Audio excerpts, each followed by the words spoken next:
Hi everyone. सो आज के इस वीडियो में हम लोग डिस्कस करेंगे बायोट-सेवर्ट्स लॉ। ठीक है। अच्छा, मैग्नेटिज्म से रिलेटेड जो प्रिलिमिनरी जो ऑब्जर्वेशंस थे वो किसने ऑब्जर्व किए थे? ऑयस्टेड ने ऑब्जर्व किए थे। ठीक है। अब ऑयस्टेड ने क्या किया? ऑयस्टेड एक्सपेरिमेंट में हम लोग डिस्कस कर चुके हैं कि ऑयस्टेड ने ये पता लगाया था कि अगर you have a current carrying conductor then you have a associated magnetic field and direction of magnetic field is related to direction of flow of current. ठीक है। बट करंट का जो मैग्नीट्यूड है वो मैग्नेटिक फील्ड के magnitude को कैसे influence करेगा? ठीक है।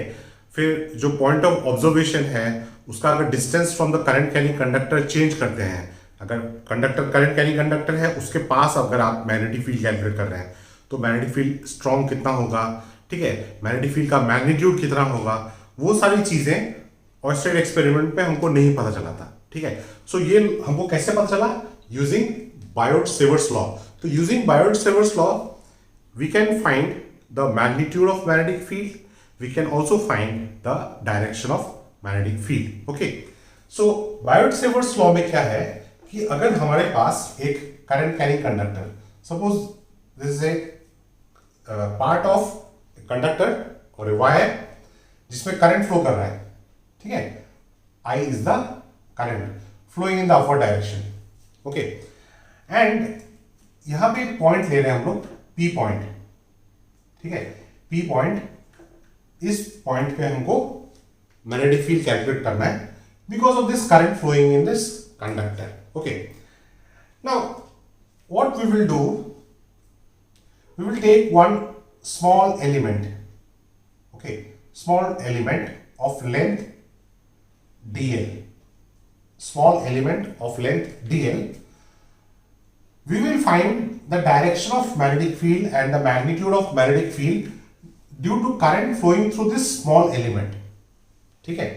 और ऐसे ही हम लोग बहुत सारे एलिमेंट के लिए अलग अलग यहाँ पे मैग्नेटिक फील्ड कैलकुलेट करेंगे और जो रिजल्टेंट मैग्नेटिक फील्ड होगा वो उन सब इंडिविजुअल एलिमेंट्स का जो मैग्नेटिक फील्ड है उसका रिजल्टेंट होगा। ठीक है। मतलब हम लोगों ने इस छोटे एलिमेंट से करंट फ्लो कर रहा है उसके लिए मैग्नेटिक फील्ड कितना होगा, यहाँ पे एक छोटा एलिमेंट उसमें करंट फ्लो कर रहा है उसके लिए मैग्नेटिक फील्ड कितना होगा। ठीक है। हम लोग हर मैग्नेटिक फील्ड का मैग्नीट्यूड और डायरेक्शन अलग अलग कैलकुलेट करेंगे और फिर वहां से हम लोग रिजल्टेंट मैग्नेटिक फील्ड कैलकुलेट करेंगे। ठीक है। अब एक्चुअल प्रैक्टिस में हम लोग अलग अलग नहीं करेंगे। ठीक है। इसका इजी तरीका क्या है कि इंटीग्रेट करेंगे, इंटीग्रेशन। ठीक है।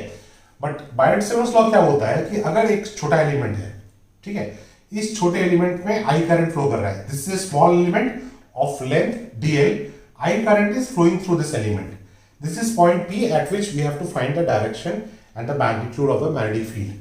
तो ये जो P point है उसका इस यहां से जो डिस्टेंस है it is defined by this vector r. So r vector is drawn from the element to the point of observation of magnetic field. And theta is this angle. Theta is this angle. So theta is the angle मतलब यहां पे जो dl है ना, ये dl एक vector quantity होगा और ये dl का डायरेक्शन कैसे होगा? In the direction of flow of current. तो मतलब करंट ऊपर की तरफ फ्लो कर रहा है तो मतलब dl का डायरेक्शन इस तरफ है और r का डायरेक्शन इस तरफ है। तो theta is the angle between dl and r। ठीक है। dl and r। और यहां पे जो मैग्नेटिक फील्ड है ऑब्वियसली वो फील्ड जो होगा वो अंदर की तरफ होगा, क्रॉस मार्क किया इसलिए मैं यहां पे, और मैग्नेटिक फील्ड को रिप्रेजेंट किया है db। dBu for small element, dB, B is the symbol for magnetic field, dB मतलब small magnetic field for this small element। ठीक है।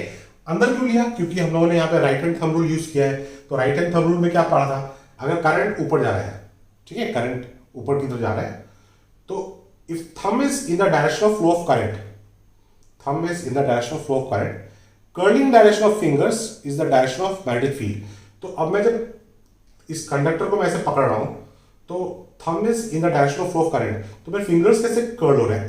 ऐसे कर्ल हो रहे हैं, मतलब इस कंडक्टर के राइट साइड फिंगर्स अंदर जा रहे हैं, मतलब फील्ड अंदर जा रहा है। इस साइड अगर देखें मतलब फिंगर्स तो ऐसे हैं ना, मैंने इसको ऐसे पकड़ा है तो यहाँ फिंगर्स अंदर जा रहे हैं, यहाँ से बाहर आ रहे हैं। तो मतलब इस कंडक्टर में करंट अगर ऊपर जा रहा है तो यहाँ पे जो फील्ड होगा बाहर की तरफ होगा, यहाँ जो फील्ड होगा अंदर की तरफ होगा। तो ये डीबी को मार्क किया विद क्रॉस। ठीक है। तो बायोट-सेवर्ट्स लॉ क्या बोलता है? पहली चीज बोलता है कि जो dB है it is proportional to strength of the current. ठीक है, करंट जितना ज्यादा होगा मैग्नेटिक फील्ड उतना ज्यादा स्ट्रांग होगा। ठीक है, second point is dB strength of the magnetic field is proportional to dl।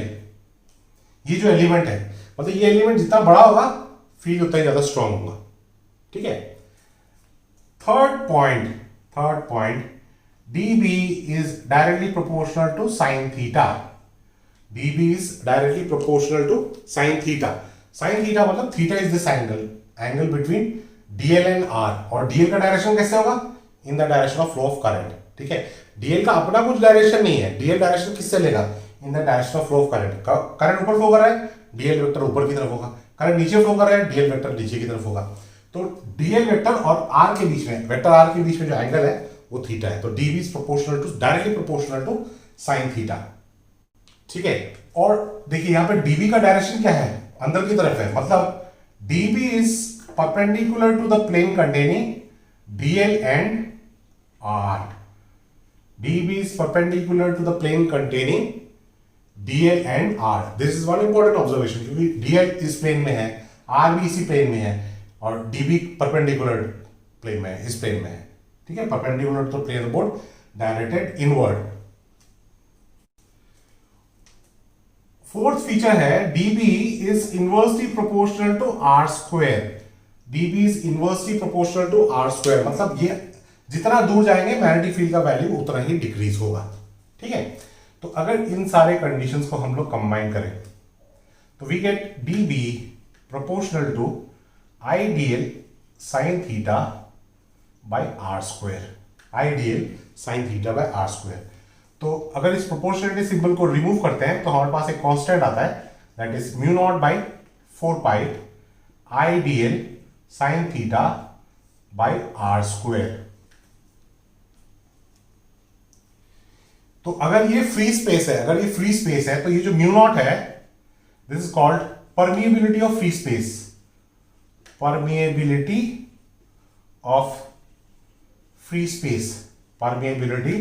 Of free space. ठीक है, इसका जो वैल्यू है म्यू नॉट का वो 4 pi into 10⁻⁻7 tesla metre square. This is tesla metre square, this is ampere, this is metre, तो 1 metre cancel हो जाएगा। ठीक है, so tesla metre per ampere, mu naught equal to 4 pi into 10⁻⁻7 tesla metre per ampere. ठीक है, तो ये free space के केस में होगा। ठीक है, ये this is the proportionality constant. और ये जो टर्म है इसको मैं वेक्टर फॉर्म में ऐसे लिखता हूं, dB is equal to mu naught by 4 pi ideal cross r by r cube. This is in vector form. ठीक है, अच्छा अब यहां पे आपके पास एक डाउट होगा कि मैंने dl क्रॉस r लिखा है, r क्रॉस dl क्यों नहीं लिखा? एक्चुअली देखिए dB का direction perpendicular to the plane of the board है, दिस इज थ्रू ऑब्जर्वेशन। क्योंकि करंट ऊपर जाता है तो मैग्नेटिक फील्ड का डायरेक्शन तो हम लोग यूजिंग कंपास नीडल भी निकाल सकते हैं। ठीक है, तो मैग्नेटिक फील्ड का डायरेक्शन अंदर की तरफ है, प्रैक्टिकली भी हमको पता है, राइट हैंड थंब रूल करके भी हमको यूज करके भी हमको पता है। बायोट-सेवर्ट्स लॉ में भी हमको सेम रिजल्ट मिलना है। ठीक है, अब dl क्रॉस r करते हैं, dl ऊपर की तरफ है, r इस तरफ है, dl cross r cross product का रूल करेंगे तो dl क्रॉस r मतलब dB जो है वो dl क्रॉस r के डायरेक्शन में है, तो dB किस तरफ होना चाहिए? अंदर की तरफ होना चाहिए।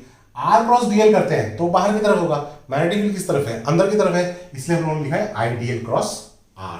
ठीक है, सो this is Biot-Savart's law expression in vector form, और ये उसका होगा मैग्नीट्यूड। ठीक है, अच्छा तो यहां पे देखिए एक कुछ ऑब्जर्वेशंस, जो dB इक्वल टू हमको मिला, तो यहां पे हमको मिला dB equal to mu naught by 4 pi ideal sin theta by r square. ठीक है, तो मतलब जैसे कंडक्टर, सपोज कर लीजिए कंडक्टर है, करंट कैरी कंडक्टर। ठीक है, और यहां पे दिस इज थीटा, ये पॉइंट P है। ठीक है, और ये डिस्टेंस r हो गया, तो तब यहां पे मैग्नेटिक फील्ड हम लोग यहां से निकाल रहे हैं। तो theta is this angle, so that means if this point of observation is at this, यहां पे पी पॉइंट अगर यहां पे है और या फिर पी पॉइंट यहां पे है, ठीक है, कंडक्टर ऐसे करंट कैरी कर रहा है, ऐसे करंट कैरी कर रहा है, P point of observation either यहां पे है या फिर यहां पे, तो उस केस में जो थीटा का वैल्यू होगा, थीटा का वैल्यू अगर पी पॉइंट यहां पे है तो theta is equal to 0 degree हो गया, और पी पॉइंट यहां पे है तो theta is equal to 180 degree हो गया। दोनों ही केस में साइन थीटा का वैल्यू 0 होगा, sine 0 is 0, sine 180 degree also 0। So उस केस में जो मैग्नेटिक फील्ड है वो भी 0 होगा। तो इसका मतलब अगर एक करंट कैरिंग कंडक्टर है, ठीक है, उसके एक्सिस पे अगर आप हैं along the axis, but conductor के बाहर है आप, ठीक है, कंडक्टर ये है, कंडक्टर यहां से यहां करंट फ्लो कर रहा है, तो ये point of observation along the axis conductor के ऊपर है या कंडक्टर के नीचे है, ठीक है, बट अलोंग द एक्सिस है। Both cases magnetic field will be 0। Okay, अच्छा, next let us analyse similarities between BSL, BSL means Biot-Savart law and Coulomb law in electrostatics, ठीक है।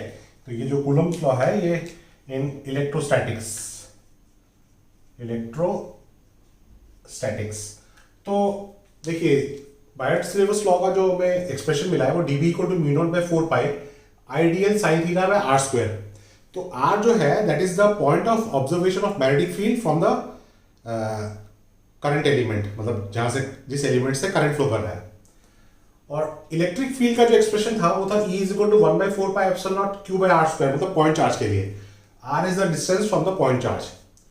तो दोनों ही केसेस में हम लोग देखते हैं कि मतलब R इक्वल टू इंफिनिटी जब है तो उस केस में B इक्वल टू 0 होता है और E इक्वल टू 0 होता है। मतलब मैग्नेटिक फील्ड 0 और इलेक्ट्रिक फील्ड 0 कब हो रहा है, जब आप पॉइंट ऑफ ऑब्जर्वेशन जो है वो इंफिनिटी है, मतलब at last distance from the source, जो सोर्स आपका इलेक्ट्रिक फील्ड या मैग्नेटिक फील्ड प्रोड्यूस कर रहा है उससे आप इनफाइनाइट डिस्टेंस पे जब होंगे तब आपका मैग्नेटिक फील्ड या इलेक्ट्रिक फील्ड 0 हो रहा है। तो इसका मतलब ये हो रहा है कि जो इलेक्ट्रिक फील्ड और मैग्नेटिक फील्ड का जो वैल्यू हो रहा है वो 0 हो रहा है इन्फिनिटी। तो इससे ये पता चलता है कि जो मतलब बायोट-सेवर्ट्स लॉ में जो मैग्नेटिक फील्ड का एक्सप्रेशन है या कूलम्ब्स लॉ में जो हमारा इलेक्ट्रिक फील्ड का एक्सप्रेशन है, these are long range forces. Magnetic field के लिए जो मैग्नेटिक फोर्स है it is a long range force. Field अगर लॉन्ग रेंज है तो फोर्स भी लॉन्ग रेंज होगा, ठीक है। तो both are long range forces because ये they become 0 only at infinity, ठीक है। Both obeys inverse square law, दोनों ही केस में इनवर्स स्क्वायर लॉ फॉलो हो रहा है। और both obey principle of superposition, मतलब जैसे कि हम लोगों ने चार्ज के लिए अलग अलग चार्ज के लिए हम लोग को रिजल्टेंट फील्ड निकालना है, हम लोग प्रिंसिपल ऑफ सुपरपोजिशन यूज करते थे, सेम फीचर हम लोग मैग्नेटिक फील्ड के लिए भी कैलकुलेट कर सकते हैं। तो they both are long range forces, both obeys inverse square law and principle of superposition. अच्छा, ये तो हो गया सिमिलैरिटीज, ठीक है। डिफरेंसेस क्या है? डिफरेंसेस फर्स्ट हो गया इलेक्ट्रिक फील्ड जो है, देखिए इलेक्ट्रिक फील्ड कौन प्रोड्यूस करता है? इलेक्ट्रिक फील्ड प्रोड्यूस करता है चार्ज, ठीक है। अब ये चार्ज क्या है? चार्ज एक स्केलर क्वांटिटी है, ठीक है। तो electric field is produce by a scalar source Q। जो इलेक्ट्रिक फील्ड प्रोड्यूस करने का जो सोर्स है वो एक स्केलर क्वांटिटी है। But magnetic field B is produce by vector source. Magnetic field कौन प्रोड्यूस कर रहा है? आइडियल। आइडियल क्या है? ये तो एक वेक्टर क्वांटिटी है, ठीक है। आइडियल एक वेक्टर क्वांटिटी है, तो इसका मतलब magnetic field is produce by vector source but electric field is produce by scalar source, ठीक है। E इज अलोंग R, मतलब देखिए जैसे कि अगर एक पॉजिटिव चार्ज है तो यहां पे इलेक्ट्रिक फील्ड चाहिए, तो ये R वेक्टर हो गया, तो पॉजिटिव चार्ज के लिए इलेक्ट्रिक फील्ड कहां होगा? इस डायरेक्शन में होगा, ठीक है। मतलब वो अलोंग R है, ठीक है। सिमिलरली अगर आपके पास एक नेगेटिव चार्ज है और यहां पे इलेक्ट्रिक फील्ड है तो this is R, electric field किस तरफ होगा? टुवर्ड्स द चार्ज होगा, but again it is along the vector R, ठीक है। आइदर अवे और टुवर्ड्स, मतलब पैरेलल हो रहा है या एंटी पैरेलल हो रहा है। बट मैग्नेटिक फील्ड का डायरेक्शन क्या है? मैग्नेटिक फील्ड जो है it is perpendicular to the plane containing ideal and R। मतलब मैग्नेटिक फील्ड का डायरेक्शन जो है वो आइडियल के भी परपेंडिकुलर होगा और R के भी परपेंडिकुलर होगा। ये हम लोग बायोट-सेवर्ट्स लॉ में डिस्कस कर चुके हैं। तो magnetic field is perpendicular to R but electric field is either parallel to R or anti parallel to R। Okay, so ये हो गया डिफरेंसेस, दो डिफरेंसेस हो गए और ये हो गया आपके दो सिमिलैरिटीज, ठीक है। एडिशनली एक और चीज यहां पे ऑब्जर्व करने लायक है,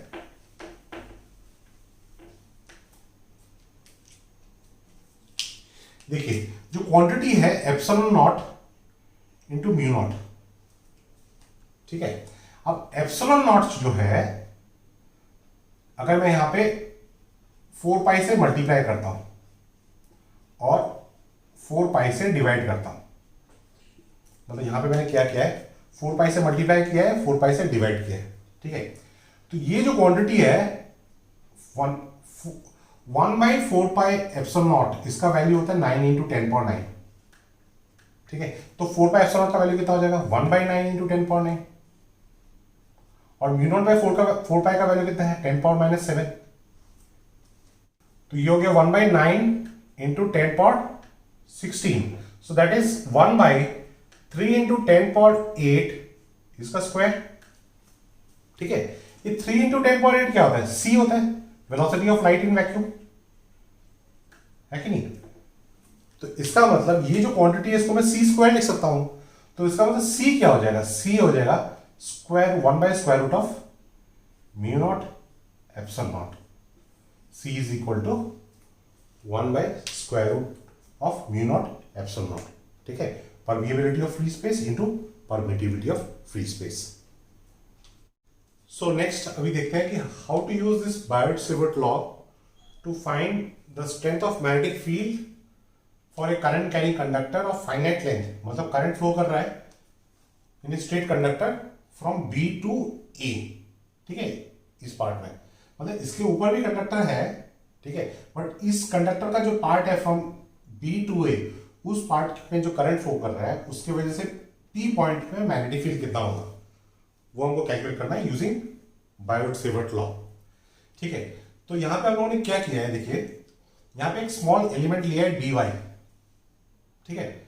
dy हो गया आपका लेंथ एलिमेंट, dy एलिमेंट से I करंट फ्लो कर रहा है, तो इसका मतलब dy जो वेक्टर हो गया उसका डायरेक्शन ऊपर की तरफ हो गया, क्योंकि मैंने बोला था ना यहाँ पे जो एक्सप्रेशन है dB is equal to mu naught by 4 pi I dl cross r by r cube, ये आपका वेक्टर फॉर्म में बायोट-सेवर्ट लॉ था, ठीक है। इसी अगर मैग्नीट्यूड में लिखें तो ये I dl sign theta by r square होता है। तो dl वो स्मॉल एलिमेंट था, तो dl यहां पे क्या हो जाएगा, यहां पे dl हो जाएगा dy, थीटा तो थीटा ही है, उसमें कोई प्रॉब्लम नहीं है। अच्छा, फिर हम लोगों ने क्या किया है, देखिए यहां पे कुछ एक्स्ट्रा एंगल लिया है, मतलब ये जो स्मॉल एलिमेंट है पी पॉइंट में जो एंगल सबटेंड कर रहा है वो फाई, ठीक है। ये जो एलिमेंट है पी पॉइंट में जो एंगल सबटेंड कर रहा है, मतलब ये आर के साथ यहां पे परपेंडिकुलर ड्रॉप किया है, ठीक है। तो इस परपेंडिकुलर के साथ जो ये लाइन है आर, ठीक है, वो एंगल 5 फॉर्म कर रहा है। ये जो डिस्टेंस है परपेंडिकुलर डिस्टेंस वो डी है। तो ये जो एलिमेंट है dy एलिमेंट, ये d से a के बीच में कहीं पे भी हो सकता है। तो ये जो dy एलिमेंट इस लोकेशन में जब है तो ये एंगल फाई है। तो ये जो dy एलिमेंट अगर एक्सट्रीम लोएस्ट पोजीशन b में होगा तो फाई का वैल्यू फाई 2 होगा, फाई 2, ठीक है। तो ये पूरा एंगल फाई 2 हो गया। ये जो dy एलिमेंट अगर एकदम हाईएस्ट पॉइंट a में होगा तो ये फाई का वैल्यू फाई 1 होगा। तो मतलब फाई का वैल्यू, ये फाई एंगल जो वेरी करता है वो फाई 2 से फाई 1 वेरी कर रहा है, ठीक है। अच्छा, तो यहां पे तो मैंने ये एक्सप्रेशन लिख लिया using, this is using Biot Savart law, using Biot Savart law, dB equal to mu naught by 4 pi I dy sine theta by r square हो गया, ठीक है। अच्छा, अब ये जो ट्राइंगल है, इस ट्राइंगल में ये राइट एंगल ट्राइंगल है, ठीक है। तो यहां पे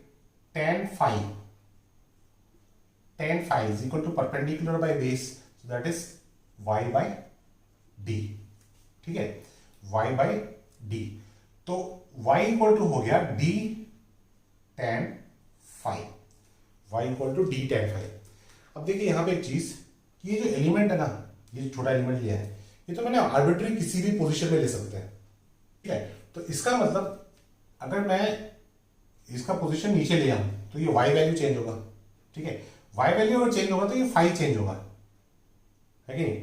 तो इसका मतलब ये जो इक्वेशन है, इस इक्वेशन में ये वेरिएबल है और ये एक वेरिएबल है, ये कांस्टेंट है, this is constant, this is not going to change, ठीक है।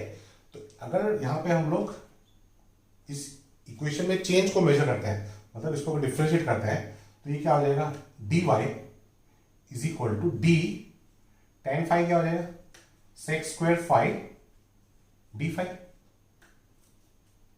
ठीक है, तो इसका मतलब ये जो dy है इसको मैं रिप्लेस कर सकता हूं विद दिस टर्म। ठीक है, अच्छा सेम उसी ट्राइंगल में अगर हम लोग sec फाइव का वैल्यू देखें, sec फाइव, ठीक है, cos फाइव होता है बेस बाय हाइपोटेन्यूज, तो sec फाइव हो जाएगा hypotenuse by base, so that is r by d। तो इसका मतलब r इज इक्वल टू हो जाएगा d sec five, r is equal to d sec five. ठीक है, तो ये जो सब्स्टिट्यूशन है, ये वाला सब्स्टिट्यूशन और ये वाला सब्स्टिट्यूशन, ये आपको यहां पे करना है। ठीक है, ये आपको यहां पे करना है, ये दोनों सब्स्टिट्यूशन आपको यहां पे करने हैं। ठीक है, तो सब्स्टिट्यूशन करके देखते हैं क्या होता है। So D B is equal to mu naught by 4 pi I D Y हो गया D sec square five D five. ठीक है, साइन थीटा तो साइन थीटा ही रह गया, divide by R square, so D square sec square five.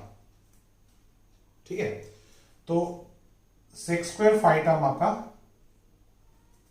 Cancel हो गया। ठीक है, तो आपका क्या हो जाएगा, D B is equal to mu naught by 4 pi, mu naught by 4 pi, ये डी ए कैंसिल हो गया, I by D sine theta D five, sine theta D five. ठीक है, अच्छा अब यहां पे थीटा यहां पे फाइव है, ये तो नहीं चलेगा। ठीक है, तो ये जो थीटा प्लस फाइव है it is equal to 90 degree, theta plus five is equal to 90 degree, क्योंकि ये एंगल 90 डिग्री है, तो इसका मतलब theta is equal to 90 degree minus five. ठीक है, तो ये आपका साइन 90 माइनस फाइव मतलब कॉस फाइव, तो यहां पे क्या लिख सकते हैं, कॉस फाइव। ठीक है, तो ये आपका आ गया डीबी। ठीक है, तो अगर टोटल फील्ड कैलकुलेट करना है तो इसका मतलब हमको इसको इंटीग्रेट करना पड़ेगा, इंटीग्रेट करेंगे तो बी आएगा, इंटीग्रेट करेंगे तो कहां से कहां तक करेंगे, फाइव का वैल्यू 5 2 से 5 1, बट जो एंगल हम नीचे की तरफ मेजर करेंगे, नीचे की डायरेक्शन, उसको हम लोग कन्वेंशनली नेगेटिव लेंगे, तो इसका मतलब ये एंगल माइनस 5 2 से प्लस 5 1, माइनस 5 2 टू प्लस 5 1। ठीक है, अच्छा तो cos फाइव को इंटीग्रेट करेंगे तो क्या आ जाएगा, साइन फाइव आएगा। ठीक है, so b is equal to mu naught by 4 pi I by D sine five 1 plus sine five 2, upper limit minus lower limit, तो माइनस माइनस कैंसिल हो गया, ये आ गया। तो ये आ गया आपका expression for resultant field at P। ठीक है, what will be the direction of the magnetic field, current ऊपर की तरफ फ्लो कर रहा है तो मैग्नेटिक फील्ड किधर होगा, अंदर की तरफ होगा using right hand thumb rule. ठीक है, तो यहाँ पे मैग्नेटिक फील्ड का ये मैग्नीट्यूड हो गया और डायरेक्शन क्या हो गया, inward perpendicular to plane of board. मैं बोर्ड लिख रहा हूं, आप लोग पेपर लिखना। ठीक है, perpendicular to the plane of board, inward होगा। ठीक है, तो ये हो गया आपका मैग्नेटिक फील्ड का एक्सप्रेशन। ठीक है, for this conductor of finite length.